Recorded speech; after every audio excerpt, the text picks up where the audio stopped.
Can you hear me in the back? Yeah, good. So my name is Jorge Hallam. I'm an advisor at Melonport. I'm helping them with sort of communications, business strategy, that sort of thing. Prior to that, I was working at the Ethereum Foundation for 2 years, the head of communications. So I've been around this kind of blockchain space for a while now, and my goodness, it's been amazing to see it grow and change.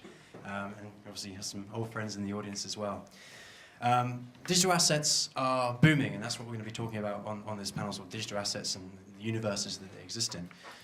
In October 2016, a year ago, pretty much from today, the total market cap of all digital assets was around about 11 billion. And this morning, as I'm sure many of you do, I sort of logged on to CoinMarketCap and see how things are going today. And I was surprised to see that the total market cap is $173 billion. So we've seen massive growth in the last 12 months. Of course, the whole industry is still incredibly nascent. It would be very dishonest of me not to say that. There's still a lot of work we need to do. Technology needs to come a long way before perhaps it can meet some of the demands that we want to impose upon it. And so that's what we can talk about today on this panel. So to start things off, let's maybe build to sort of a happy ending. Let's maybe start with some of the unknowns that we should be watching out for. What are the risks to the space today? What are the risks to digital assets? Actually, no, sorry. We'll go for introductions first. We'll start with Hadi. Shall I use this one? Hi, Hadi at Otonomos. We sort of bridge the token world and the real legal world, where on our platform you can upload your existing company or you can create a new company that you can manage digitally with your private key after you've KYC'd, and your equities can be transferred on a peer-to-peer basis or issue new equity, but everything consistent with the laws and the regulations of a jurisdiction. So yeah, I'm Jorge. I work at Aragon, which Luis already introduced before. So we basically are running a company or organization governance platform on Ethereum. We're basically jurisdiction agnostic, meaning that we don't really care where people use our software. Like we want people to use it for managing all kinds of organizations, from companies or like family or like more large-scale systems. And we will have some legal frameworks for people to apply it in different jurisdictions. But as far as we're basically focusing on the technology and kind of allowing people to run very different kind of organizations. That's kind of where we're focusing to allow people to experiment with different governance model for organizations. I'm Krug. I started a project called Augur, which is a prediction market platform and decentralized oracle system on Ethereum.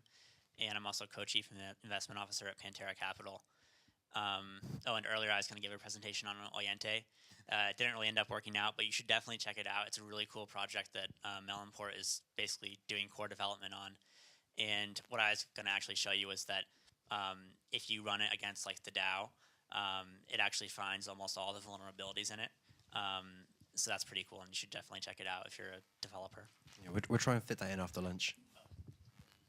Hi, I'm Jacek from Neufund. We are kind of something similar to what Otonomos is building. So we are also tokenizing equity. We are building a fundraising platform on which we will be able to invest in tokenized equity. But on top of that, this is the most interesting part, we are building a true token economy. And it means that by investing on our platform, we are receiving our own token, which gives you a kind of economic ownership of the platform. Fantastic. Thank you very much, guys.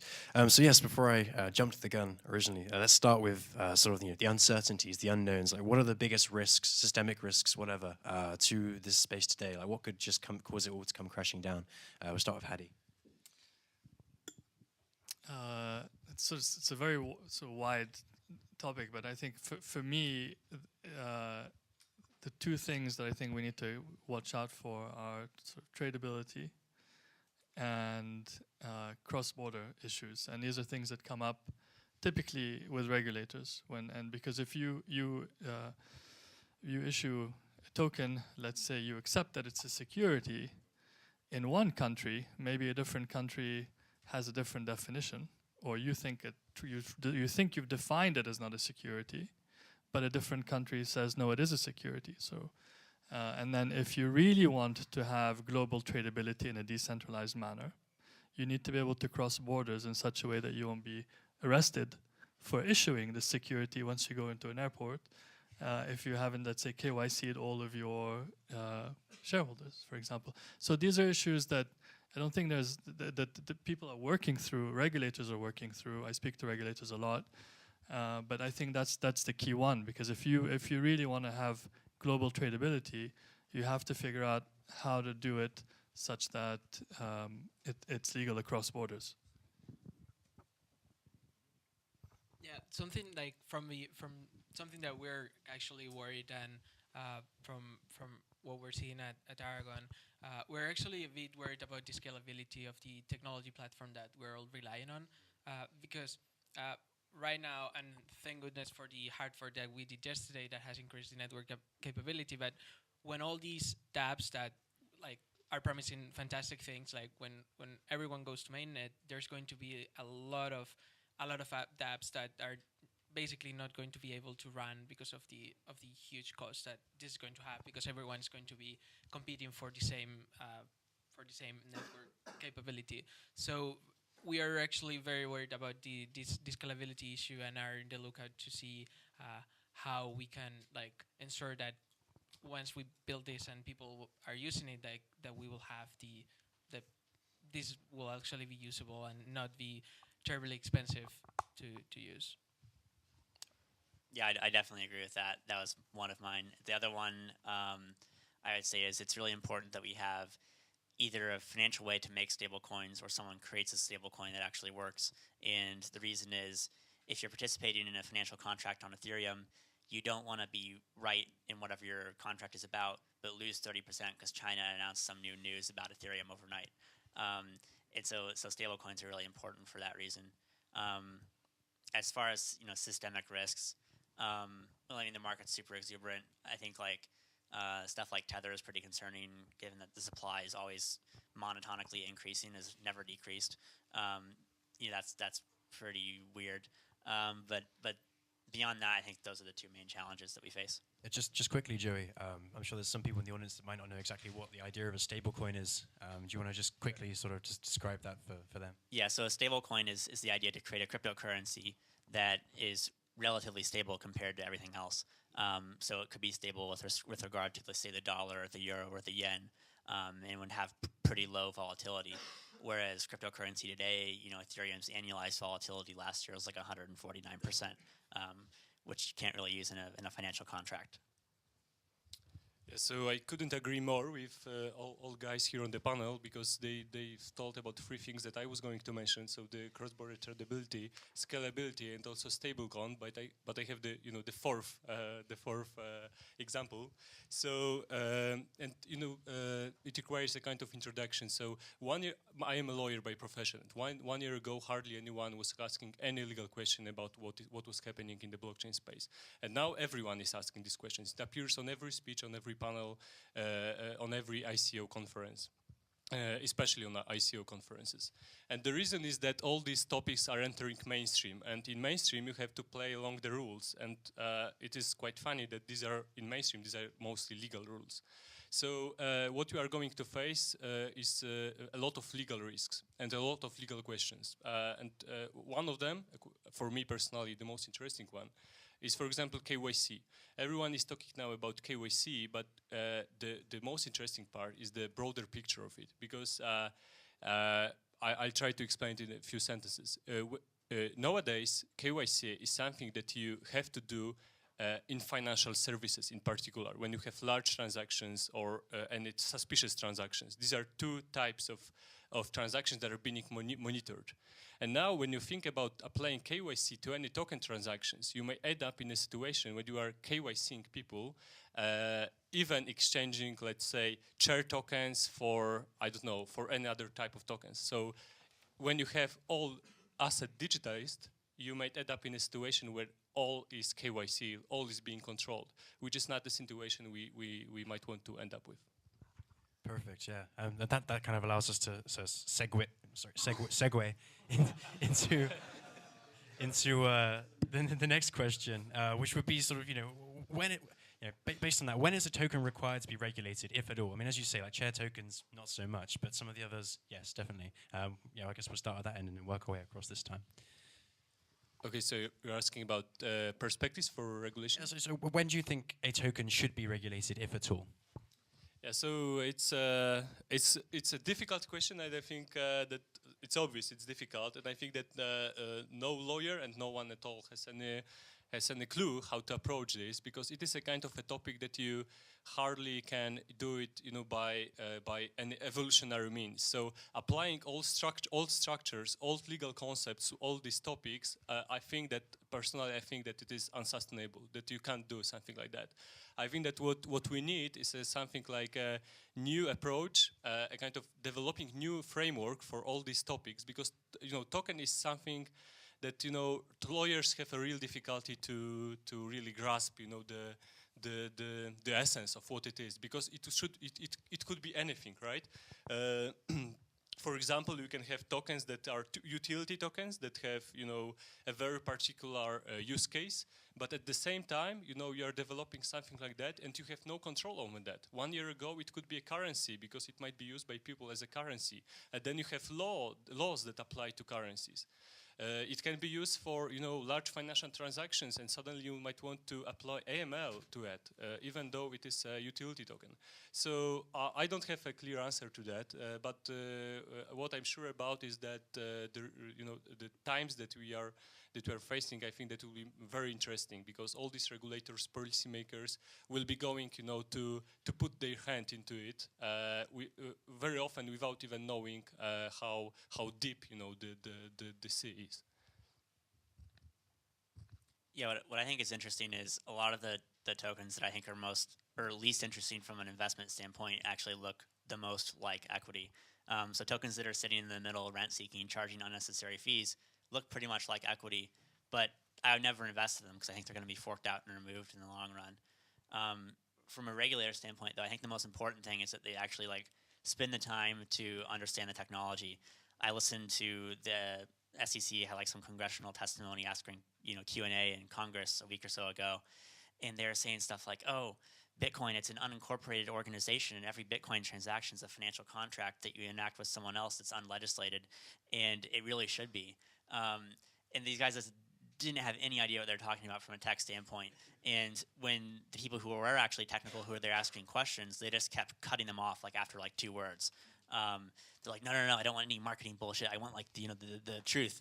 And they're like, but you have to understand the tech to know how it works. And they're like, no, I don't care about the tech. Verbatim quote from an SEC lawyer: "I don't care about the technology. I just care about legislating it." And it's that's the biggest problem, I think, in general.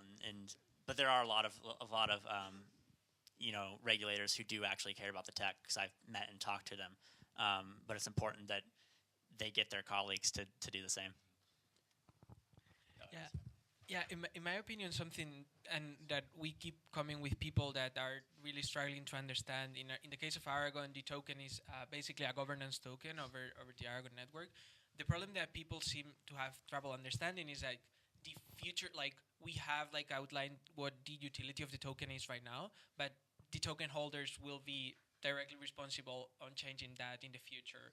So it's quite hard, because there will be a point in which the token could take a certain utility that even ourselves disagree with, and if you there could be this very weird place in which we are held liable for, because the token is doing something that is illegal in whatever jurisdiction, but that we don't have any control of, just because the token holders themselves decided to change the utility of the token. Or even something that can happen in the network, I think it's very interesting, is a new incumbent can come in, buy a large portion of the tokens, and then start adding value to the network and kind of start shifting the network to another direction that we don't need to agree with, but if that works, that's what will happen. So I think the problem with regulation is thinking that there's this central organization just because they issued the tokens that is going to be responsible forever, and I think that's kind of hard to grasp for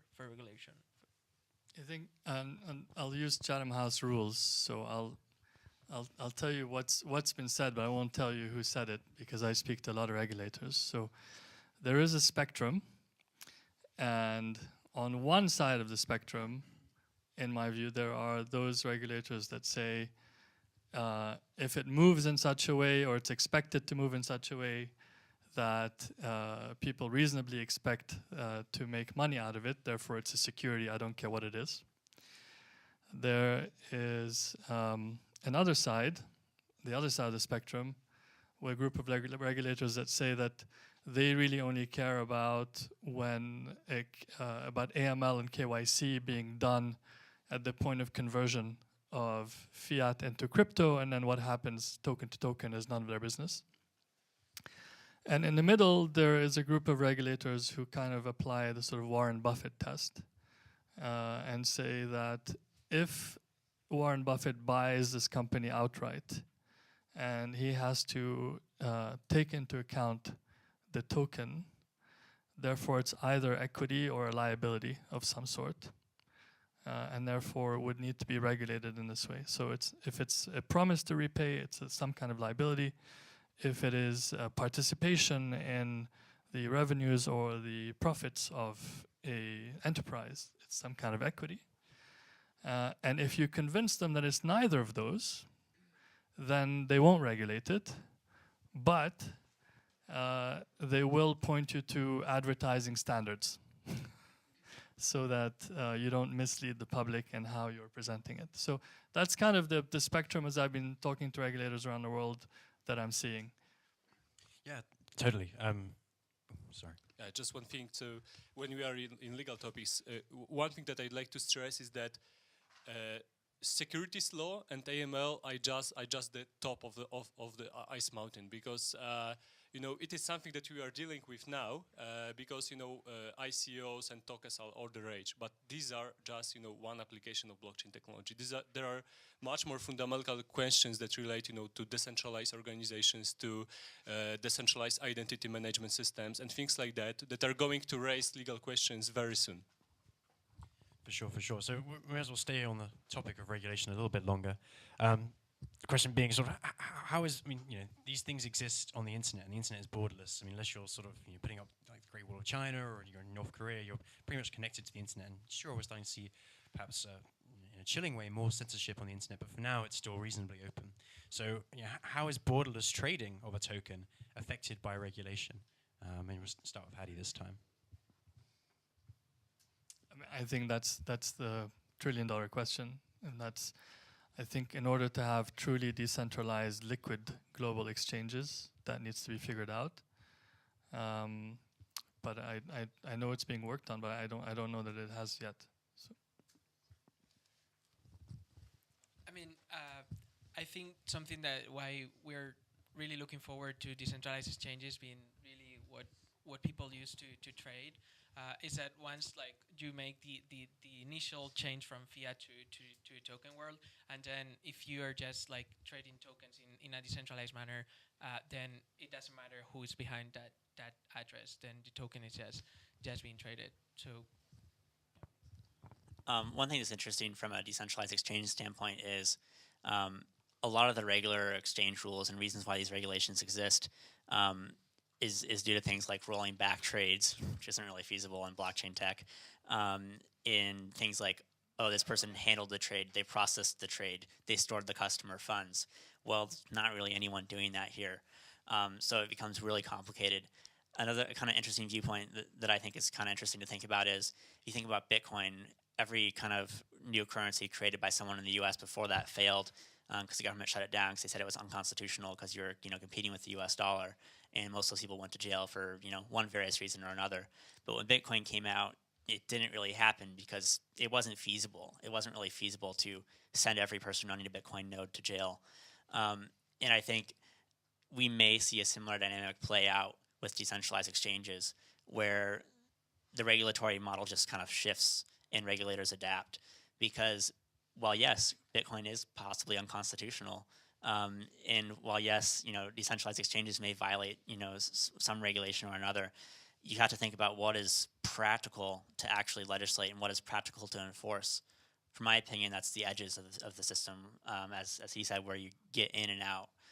It's much more difficult to enforce a decentralized exchange that's running peer to peer with 20,000 nodes across the globe. In general, there are two types of entities that are approaching differently this kind of issue. So first of all, there are companies like Neufund or Otonomos, I believe. So their business is about making changes in actual legal system. So they have to interact with the system. They have to talk massively to regulators, and they have to to take care of all these matters, and therefore they're not moving. I think they're moving not so fast, because when you are tokenizing equity, you not only creating some tokens and you are saying it is equity. You have to create a huge structure behind of it that will actually cause these tokens to be treated as equity. And there are much faster type of entities like decentralized exchanges. They are all the rage now, and these are entities that also have to take care of regulations, but to a much less extent, I think. And they will I think disrupt the whole system. I think that the whole regulatory framework that we have now, it is shifting very slowly, but it will have to shift in order to to give some kind of answer to these developments. Can I ask how Melonport is thinking about it? I guess a lot of it is the exchange. Oh, sorry, yeah. So for Melonport specifically, I guess, so we aim to plug into various different decentralized exchanges like 0x and Kyber network, that sort of thing. So I guess that's kind of, as Joey said, how you've got 20,000 nodes running these systems, and Melon is then trading through that. Then that's kind of how it's. I'm not going to say circumvented, but perhaps overcome as an issue. So oh, sorry, did you have another? No, okay. So yeah, another question kind of on that point. You obviously have the idea that you can't arrest everyone, but one thing that's kind of changing now in crypto as well is we used to define a blockchain whereby the current or previous states were viewable by anyone at any time for free. But with recent advances in technology being pushed by companies, entities like Zcash, Monero, and obviously with the recent Ethereum fork, we can start to do confidential transactions. And I was wondering, like, in your opinion, I mean, again, looking back, how are the regulators going to see this? Like, how is this going to fundamentally change the way that sort of blockchains work now that we can start to have this kind of confidential interaction with others in that system? Start with. Yeah, so another kind of fundamental and kind of philosophical question, because with those type of questions, you are always approaching the issue. What's the rationale for the state in the first place? I think that if we are going to see cryptocurrencies, when you take money as an example, currency an example, if we are going to see cryptocurrencies that are fully anonymous, like Zcash or Monero are proposing to us, it will be a huge, obviously it will be a huge challenge for states. Because a huge part of current financial regulatory framework is about identification of its participants, and suddenly you will have potentially a huge part of the system that is outside of any control. On the other side, in the real world, we also have instruments that are totally anonymous, like cash, for example. And cash has still a great use. There are many use cases, and it is a great example that why don't we have a digital cash, a digital equivalent of cash, which was the basic idea behind the Bitcoin itself. So again, I don't have a clear answer to that question, but I think that the consequences will be huge. I think they're great because they solve so there's kind of three problems with decentralized exchanges. One is scalability. Two is no stablecoin. The third one is you can front run them pretty easily right now. With confidential transactions and things like ZK Starks, ZK Snarks, you can actually make it so that no one really knows that you're doing the actual trade and taking the order until it's already happened, and you can basically prevent front running. So that's pretty cool. Yeah, regarding like privacy technologies, I think this is some of the most exciting things that are happening in the space right now, and a particular application that we're looking into for Aragon is doing like really like trustless and completely anonymous voting, like in which you know that only people who like could vote have voted, but you don't know where the votes came from. And I think this is going to be super interesting. And from a regulatory standpoint, like this is going to be a completely different beast, because in the moment, like you could start having organizations in which you don't know how many people are behind that, you don't know what assets that the organization have, and you don't know anything about that. And I think that's going to be fascinating. I mean, I think anonymized trading is fantastic. I mean, I think if we really want the financial services industry to bring its full weight into the crypto system, it's a must. I think you have to differentiate between anonymous ownership and anonymized trading. And I think as long as you have traceability that is acceptable to governments and regulators, then you absolutely need anonymous trading to stop things like front running, to allow full participation of the financial system. For sure, and I guess one of the other facets of that is you can still permit access to certain people if you wish to. So it doesn't have to be like carte blanche, sort of anonymous, a complete black box. You can give a window in to certain perhaps regulators, or sell your data, or however you might want to do it. So moving on, I guess we're seeing a lot of new tokens coming all the time. Like every day, there's about 3 ICOs now. It's crazy, and as a consequence, a lot of them are not so awesome, I think is a polite way to put it. They're not well, yeah. So as you guys who have got a lot of experience in this space and have I'm sure done a bunch of due diligence on various different projects and that sort of thing, I'd be interested to hear what are the main KPIs that you would look for in a successful digital asset, and you can go as broad as you like with that. I just follow your Twitter feed, George. Thanks. Yes, start with you. Yeah, I think like when it comes to like I think a factor that the industry is growing so fast is that if you went 5 months ago to ICO Alert or whatever of these websites, like you would kind of know what was going on. Like maybe you wouldn't know something, but right now if you get some of these newsletters, you get like 18 ACOs every day that no one knows about.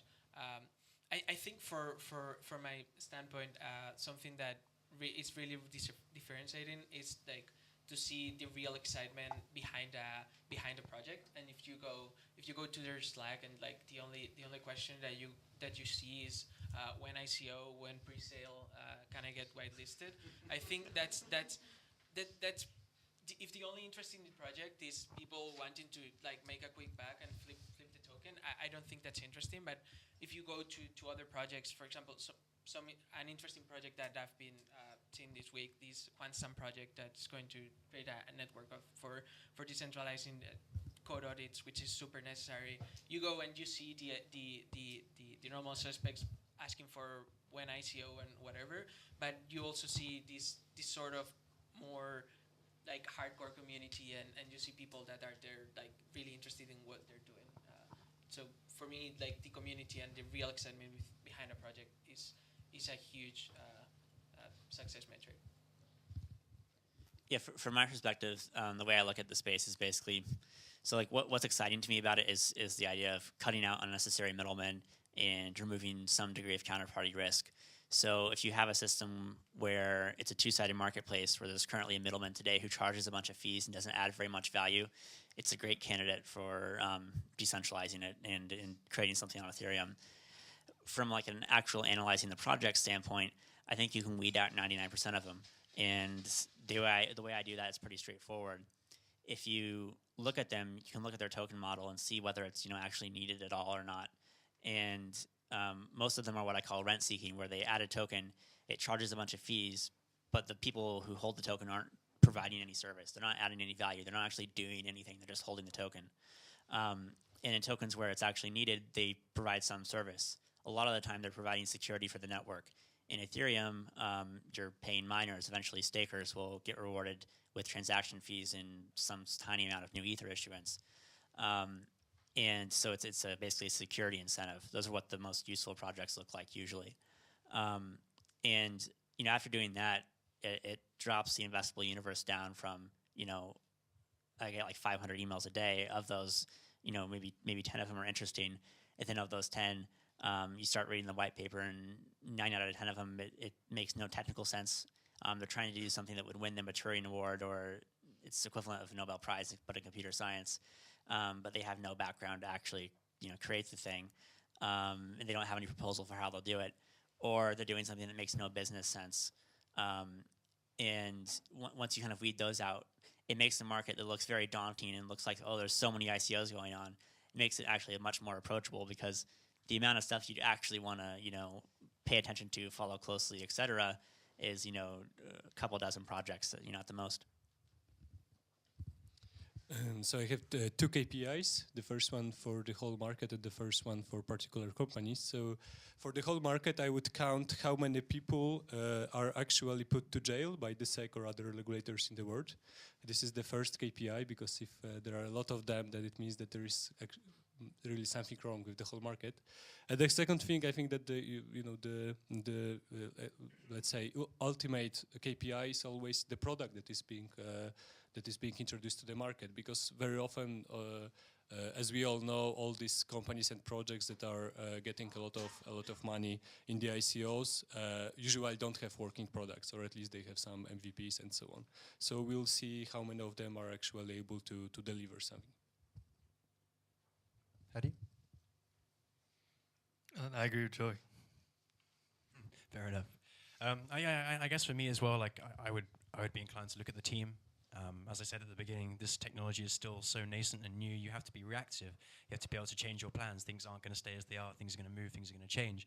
If the team behind the idea is fantastic, incredible, then I think you can have a reasonably high sort of certainty that they're going to do well. It might not be the initial sort of vision that they had, but they'll be able to react and change as the industry continues to change. So I'm going to do one more quick question from me, and then I'd like to open it up to the audience for the last 10 minutes, because these guys are super smart and intelligent. I'm sure you've got some great questions. But yeah, going back to kind of some of I hate to dwell on it, but sort of the ICO mechanisms, the token dispersals, token generations, whatever you want to call it. We've seen lots of trial and error, lots of different ways. Like some people massively congesting the Ethereum network, some people getting hacked on the day of their event, where they just lose millions of dollars of people's money, whatever. What do you guys think? Or I guess Misego airdrops as well, sort of trying to get that sort of large Gini coefficient. But what do you guys think is the best sort of dispersal mechanism, or the best way to get that digital asset out there so far in terms of what you've seen? Start with Hadi. So I think as for Autonomos, so because we do everything in a sort of jurisdictionally correct, regulated manner, so all the investors are KYC'd, and the issuance is to accredited and institutional investors. So it's probably unfair for me to answer that question specifically. From my own perspective is that if you do have a token that you feel that is not a security and that you do want to issue it, just make sure that you've covered your base on at least doing it through some kind of KYC'd AML'd portal, if you will, so that you can cover yourself in terms of the tradability later on cross-border. Is it perhaps a shame, though, maybe that if you're only catering, obviously you have to, because that's the regulations, whatever. But if you could find a way, perhaps, to cater for beyond the accredited investors, for beyond people that already have $300,000 in the bank or whatever, is that something you'd be interested in, like for the financial inclusion?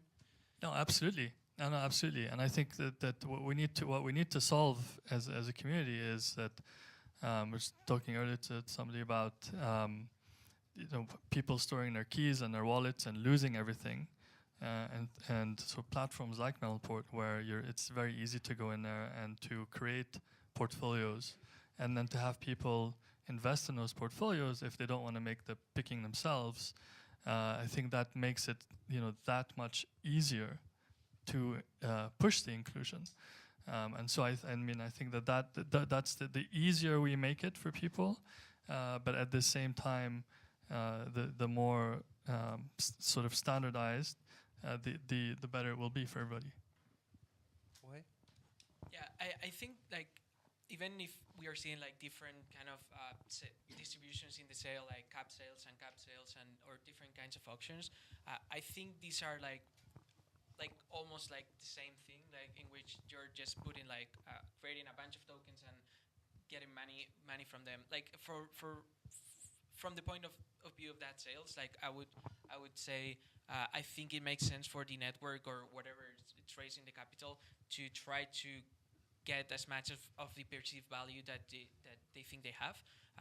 Like something that doesn't make sense is for a sale to be capped very, very low so that it will sold out in like one block, and then the people that were like technically adapt to be able to do that transaction really quickly are going to be making a huge profit, like giving very, very little value, like zero value to the network. So I think it makes sense for like in that initial moment for the project or for the network to capture the value that the market thinks it has. But I think there are other very, very interesting models that I think we should start seeing soon. Airdrops are a very interesting example, or something else like more continuous token models in which rather than being like this particular like token generation event that lasts like from one block to like 1 month that we've seen, having kind of a more broad example in which tokens can be minted or sold to the network at any time, and which could also be interesting.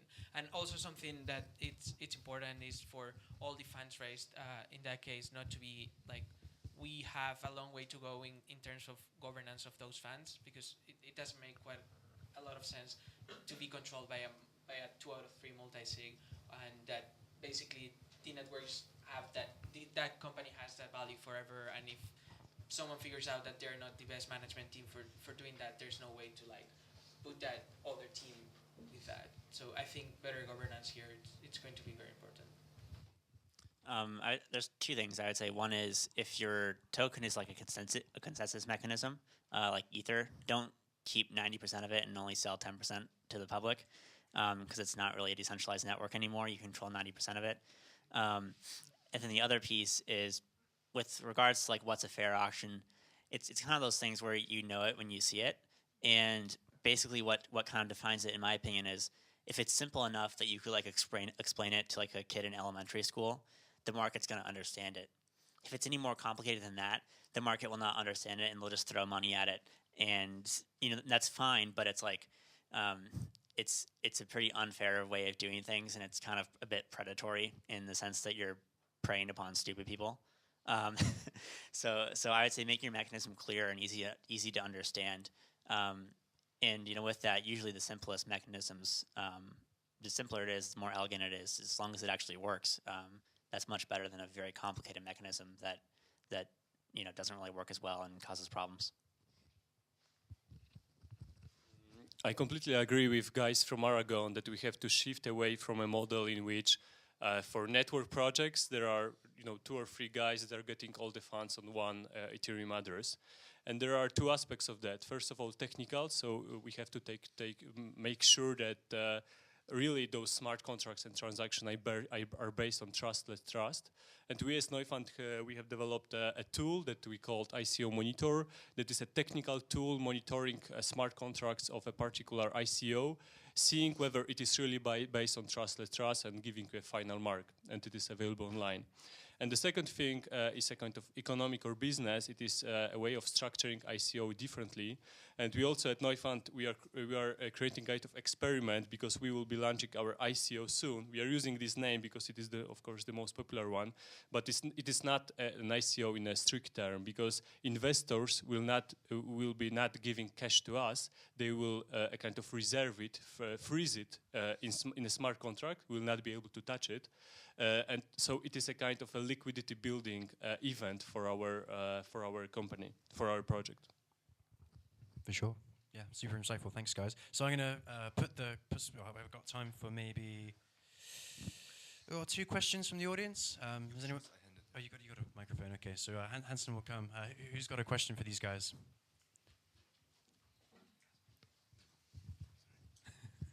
Anybody? Don't be shy. There we go. Oh, okay. Hadi, you can be number 2. Oh, hey, so when it comes to AML KYC, how important do you think it is to control the universe of people who might hold a token beyond an initial coin offering? So it's easy enough to KYC the people, whitelist people to buy the tokens, but if they then have the ability to sell those tokens to anyone else and all your tokens can end up in the hands of the wrong people, is that something that we should all be concerned about? And what do you see around that? So usually, at least it is a standard case. KYC is not something that you are doing because you want to, right? You are being forced to it. Sometimes it might make sense to be to really know who is behind these Ethereum addresses. But usually you are doing it because you are forced by regulations. And if you are forced to something by regulations, then you are doing only the thing that is strictly necessary. So for example, you are KYCing only people that are participating in your ICO, and you are not taking care of a secondary trade. Which, if the regulations were incredibly clear and we all absolutely understood what the legal risk was, would be fine. But I'm just not sure that everything's as clear as that. But I think looking forward, there will be technical solutions to this. It just so happens that today, KYC is done in a very wastefully repetitive manner. And so what, we're, and a bunch of people, some of them are in this room, people in the community are working on sort of KYC type solutions, whether it's self-sovereign or whether it's sort of node determined and so on, that should be satisfactory enough to regulators at some point that, they know who those assets are moving to, without being overly cumbersome. And that's really what you need. It's in the same way where, and I'll put it a little bit in the same bucket where if you've issued something that has preemption rights, it's very difficult to trade, right, in a very liquid manner. And so again, partly through re-engineering what it is that you're issuing, and partly through smart contracts that allow you to scale down those rights when necessary, we will get to a point where you can have liquidity, and that's part of it. Because having KYC that can that is smart will accelerate the liquidity of the market. Yeah, I completely agree. I may just add that all these KYC requirements that don't make sense very often. The good side of it is that they are pushing the whole identity systems development on Ethereum, and there are many projects out there that doing that. There's one more question. Who's first? You choose. All right, I go to the lady in the back.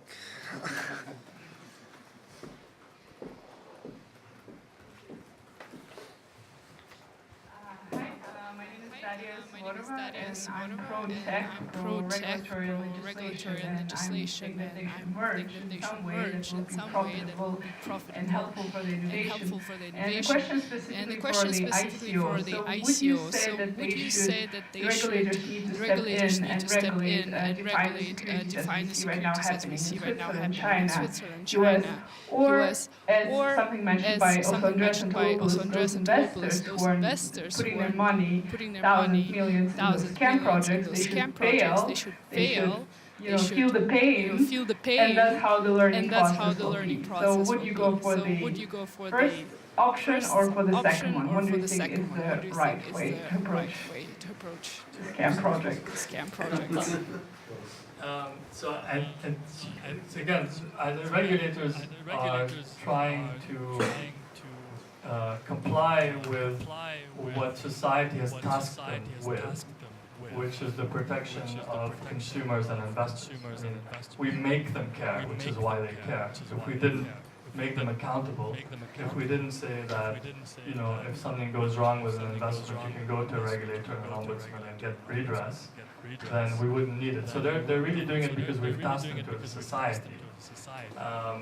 You know, of course, if you totally removed that and say you had programmed through Aragon that, you know, there's a jurisdiction that you create in a way that you want that doesn't include regulators, then they don't need to be there. But as it stands, kind of legally, they have to. Yeah, but at this moment it's still gray zone, and you know the sandboxing, regulatory sandboxing is not still in place in Germany at least. So maybe they should risk it and let those investors who are going for it to risk it, and regulators just standing on the side. Could that be an option? Because we don't have the regular consumers right at the moment. I think the second option will happen no matter what. No matter what regulators do, people are going to invest in stupid stuff and lose their money. It happened in the dot-com boom with sophisticated investors, so it's especially going to happen with unsophisticated investors. It still happens in the regular financial markets too. If you look at pink sheets, OTC stocks and penny stocks, this sort of stuff happens all the time. And even though they're regulated, they're still like terrible companies to invest in. They're pumped and dumped, and you lose all your money all the time. So I think, from a regulatory standpoint, though, I think what would be more interesting to me, instead of necessarily writing a bunch of new regulations at this point, because to be honest, I don't think anybody understands it enough to do that. I think what would be interesting if they started doing some selective enforcement. So there's some, you know, behavior in this space that's very clearly unethical, in my opinion. Things like if you raise, you know, tens of millions of dollars and you take a certain percentage of that and just pocket it directly into your pocket. That's something that I think should be enforced against, because people aren't funding that. They're meant to be funding open source software development. That's my opinion on it anyway. Yeah, so I completely agree with Hadi that in fact regulators very often don't have choice, and this is particularly the case of the SEC, which is they simply have this how it is, and it is a binding law. They have to apply it. And they try to apply it in a sensible way, but it seems that they don't have much choice. They have to, you know, and except that they all have these aims of investor and consumer protection, and you know they just want to apply it in practice. But of course, you know, I think that at least a certain degree of applying the second option is necessary, and that's why I think that still wait and see approach on the regulator's side, I think is the best option for them at the moment, because we see what happened with all these first movers in regulations, like for example BitLicense in the state of New York. It was like, you know, simply too early. Maybe it was the best thing that they could do 2 or 3 years ago, but now we see that it was a failure. Fantastic. Right. Well, thank you very much, guys. Round of applause for the...